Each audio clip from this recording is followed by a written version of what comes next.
Você piscou. E o improvável aconteceu. Numa noite em que a lógica tentava gritar mais alto, o Botafogo entrou em campo contra o Atlético de Madrid com um pé fora do Mundial de Clubes. Era o típico cenário de tensão. Torcida desconfiada, Europa rindo, jornalistas do mundo todo apontando o dedo para a tabela e dizendo que o brasileiro não passaria. Muitos já davam o time como eliminado. Afinal, enfrentar o Atlético de Madrid é tarefa ingrata, ainda mais sob pressão. Só que ninguém contava com uma coisa: o Botafogo sabia perder. E mais do que isso, sabia como perder. A partida terminou com vitória dos espanhóis por 1-0. Um placar magro, simples, que em outros tempos representaria eliminação. Mas não naquele dia. O time brasileiro entrou em campo sabendo o que precisava. Não era vencer, era não perder por muito. Era segurar o jogo, fazer o suficiente, jogar com o regulamento embaixo do braço, e foi isso que fizeram. Ao final do apito, o estádio estava dividido entre aplausos espanhóis e expressões confusas. Mas do outro lado, no banco brasileiro, o sorriso era largo. O Botafogo estava classificado, mesmo com a derrota, havia avançado. E aí, meu amigo, o mundo reagiu. Das redações de jornais europeus às redes sociais brasileiras, das análises táticas frias às declarações inflamadas, uma voz se destacou: Rony. E o que ele falou incendiou a internet. Mas isso a gente vê já já. Agora, respira, porque essa história mal começou. Desde o apito inicial, era visível que o Botafogo tinha uma missão diferente em campo.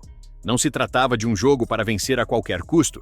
Tratava-se de sobrevivência estratégica. Era preciso jogar com inteligência. Contra o Atlético de Madrid, um dos times mais cascudos e disciplinados da Europa, partir para cima poderia ser suicídio. E o técnico alvinegro sabia disso. A proposta foi clara: resistir. O primeiro tempo foi uma verdadeira guerra tática. O Atlético veio com seu estilo tradicional, forte na marcação, transições rápidas, bolas longas buscando o erro do adversário. Mas o Botafogo respondeu com disciplina. Linha compacta, meio-campo povoado e um foco total em não ceder espaços. A ideia era clara: segurar o 0x0 o maior tempo possível, irritar o adversário, usar o relógio como aliado. Veio o golpe. Uma bola perdida no meio, inversão rápida de jogo, chute forte no canto, 1-0 para os espanhóis. O estádio explodiu. Os comentaristas europeus já começavam a decretar o fim do Botafogo. Mas quem olhava para o banco brasileiro via calma. Sim, o time perdia, mas ainda estava dentro do Mundial. Com o resultado anterior de vitória contra o time asiático por 3-1 e um empate suado na segunda rodada, o saldo de gols favorecia o time carioca. O Atlético, que havia tropeçado em sua estreia, precisava de mais. Um gol apenas não bastava, precisavam abrir 2, e isso o Botafogo não permitiu. A equipe brasileira esfriou o jogo, tocava a bola com calma, fingia lesão, fazia substituições demoradas, praticou tudo o que é rotineiramente criticado por puristas, mas que funciona, porque futebol, no fim do dia, é resultado. Quando o árbitro apitou o fim, o placar dizia vitória espanhola. Mas o painel da classificação dizia Botafogo na próxima fase. O silêncio no lado europeu era quase constrangedor. Do lado brasileiro, não havia euforia. Havia alívio, um suspiro coletivo. Um time que sabia que, naquele jogo, perder era parte do plano. E foi exatamente isso que chocou o mundo. Como pode um time perder e ainda assim vencer? A resposta? Simples: estratégia. E o Botafogo deu aula. Agora, com os olhos voltados para o Brasil, a imprensa espanhola precisava explicar o que tinha acabado de acontecer. E eles não sabiam por onde começar. A derrota do Atlético de Madrid para o regulamento, porque foi isso que aconteceu, virou manchete na manhã seguinte em toda a Espanha. E a imprensa não economizou palavras. Alguns jornais tentaram manter o tom analítico, outros preferiram o deboche. Mas uma coisa foi unânime: a sensação de que o futebol naquele dia havia dado um nó na lógica europeia. O jornal AS foi direto na manchete: Atlético venceu o jogo, mas perdeu o Mundial. Botafogo se classifica mesmo derrotado. Já o tradicionalíssimo Marca optou por um tom mais ácido. Futebol sul-americano reescreve o roteiro: Botafogo cai, mas sobe. Atlético sorri, mas chora.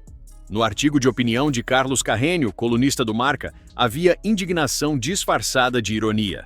É curioso ver como o futebol se transforma. Hoje não basta vencer. É preciso vencer com timing, com saldo, com ciência E nisso, o Atlético falhou. O Botafogo, por outro lado, soube perder.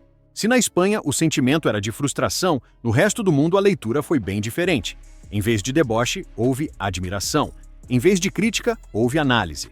O que o Botafogo fez contra o Atlético de Madrid chamou a atenção global não apenas pelo resultado, mas pela forma como alcançou a classificação. Na Inglaterra, o jornal The Guardian publicou uma matéria com o título "Calculado para sobreviver", como o Botafogo usou lógica para superar a emoção. A reportagem elogiava a postura fria e estratégica do time brasileiro. Eles sabiam o que o regulamento permitia. Jogaram com os números, não com os nervos. Em uma era de análise de dados, o Botafogo mostrou que a estatística também vence partidas. Logo após o apito final, enquanto a maioria dos comentaristas ainda digeria o resultado, Ronnie apareceu em um vídeo que explodiu nas redes sociais. Não estava em clima de festa.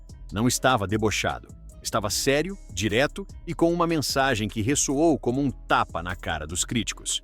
Hoje o mundo entendeu que futebol não é só drible bonito, não é só finalização no ângulo. Futebol é cálculo, é coragem, é saber que você pode perder o jogo e mesmo assim avançar. E isso, meu amigo, é mentalidade de campeão. Ronnie falou como se estivesse prevendo as manchetes do dia seguinte. Ele sabia que a Europa ia espernear. Sabia que os puristas do futebol iam chamar o jogo de feio, mas não se importou. Eles acham que futebol é ópera, que tudo tem que ser bonito, que cada jogo tem que ser uma pintura, mas a vida real é diferente.